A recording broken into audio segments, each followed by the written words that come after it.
Hello everyone, my name is Yaira Reyes Mesa and my teammates are Adra Chavira, Miraldini Sunza, Christian Duran, and Giovanni Manuel, and today we are going to talk about the Mandela Effect. The first one, what is the Mandela Effect? The Mandela Effect refers to the situation in which a large mass of people believed that an event occurred when it did not. Looking at the range of the Mandela Effect, some famous examples as well as some exponential explanation for this strange confluence of perfections can help to shed the light on this unique phenomenon. The term Mandela Effect began when it was first coined in 1929 by Fiona Broome, when she published a website detailing her observation of the phenomenon. Broome was at conference talking with other people about how she remembered the tragedy of former South Africa President Nelson Mandela's death in South Africa prison in the 1980s. However, Nelson Mandela did not die in the 1980s in a prison. He passed away in 2013. As Broome began to talk to other people about her memories, she learned that she was not alone. Others remembered seeing news coverage of his death as well as a speech by his window. Broome was shocked that such a large mass of people could remember the same identical event in such detail while it never happened.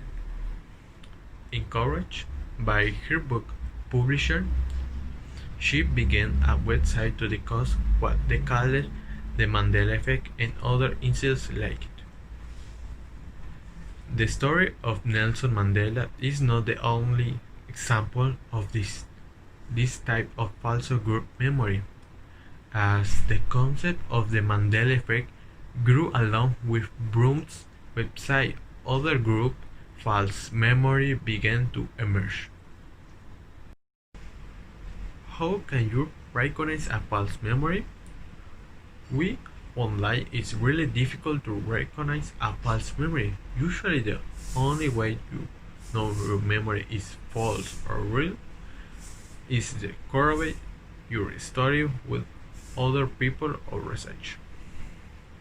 If you remember a saying a certain way, you can look it up for a reliable size or size, or attempt to confirm it with others. One of the problems while corroborating a story with others is that people tend to confirm what another person believes to be true.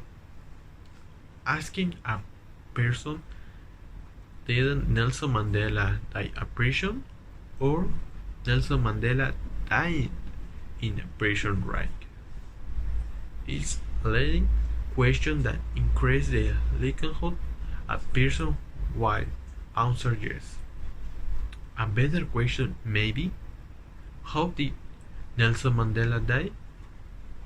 Fortunately, when it comes to Mandela Effect, most false memories seem to be harmless. Replace an A in Bernstein with an E usually only harms your pride and remember small details. Now, some examples of the Mandela Effect. Nelson Mandela death. Let's start with the reason that we all hear. Nelson Mandela, who is the theory he is named after, died in 2013. However, countless people distractedly remember him dying in the prison in the 1980s. But his death isn't the only example of the Mandela Effect. We have been wrong about so many dates, details, and more. Keep going for more complete in the moment of the history. Sex and the City, while these four women were having sex in the city, the show was actually titled Sex and the City. Monopoly Man and his monocle are other, like the fact that he doesn't have one. This is some suggestion might that be a simple confusion between him and the parents of Peanut Bar Company. mascot Mr. Peanut Butter. Risky business. Remember Tom Cruise dancing in his underwear or dress suit and Ray-Bans while home alone in the 1983 Risky Business? Your brain goes most like, oh right, but if you watch an iconic scene again, you may be surprised to see Christ isn't wearing sunglasses. The mistake likely comes from showing Cruise in the shade in another scene of the film. For Mona Lisa, Leonardo da Vinci painted in among of the most famous work of the art in the recorded history. So why do so many admirers instead the demure subject of the portal is forward instead of correctly describing her with a smear? It would be interesting to look at the statistical frequencies of the frown, not smiling or smiling in the painting. Maybe people are just taking the statistical regularity of the art environment. People get exposed to a lot of the art where people aren't smiling. One of the possible explanations for the Mandela effect is false memories. This will be explained through a little example. When you ask Americans who Alexander Hamilton was, they will say that he was a founding father of the United States, but that he was not a president. But when you ask for the presidents of the United States, they will, well, most of them will say that Alexander Hamilton was indeed a president when he was not. This can be explained through a little neuroscience because this kind of information is stored in the same area of the brain. So when people try to recall Hamilton, these sets of the neurons in close connection to each other, bringing with the memory of the presidents or people who are related to that concept. But when memories are recalled rather than remember perfectly, they are influenced to the point that they can eventually become incorrect. In this way, memory is unreliable. Some other memory-related concepts that are important are confabulation, which involves your brain filling in gaps that are missing in your memories to make more sense of them. A lot of people will say that this is lying, but it is not. It's simply remember things differently. We can see this in old people, which are more likely to remember things in a different way.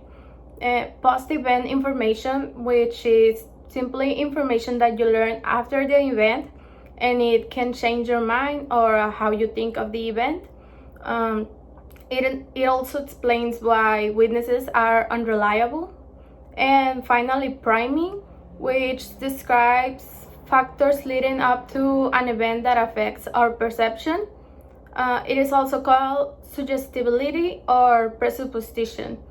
To conclude this, memories are a piece of information stored in our brain, and they can change over time. So while we assume that our memories are accurate, it is not necessarily the case. The role of the internet in influencing the memories of the masses should not be underestimated. It's probably no coincidence that consideration of the Mandela effect has grown in this digital age. The internet is a powerful way to spread information, and with this spreading of information comes the potential for misconceptions and falsehoods to gain traction. People then begin to create communities based around these falsehoods, and what was once in the imagination starts to seem factual. In fact, in a large study of over 100 news stories discussed across Twitter, conducted over a period of 10 years, showed that hoaxes and rumors won out over the truth every time by about 70. This wasn't the result of manipulation or bots, either real verified accounts or real people were responsible for spreading false information. As each person chimes in with their own experience of memory of an event, those false memories could affect the memories of the other people, thus coloring them to remember the events in the same way.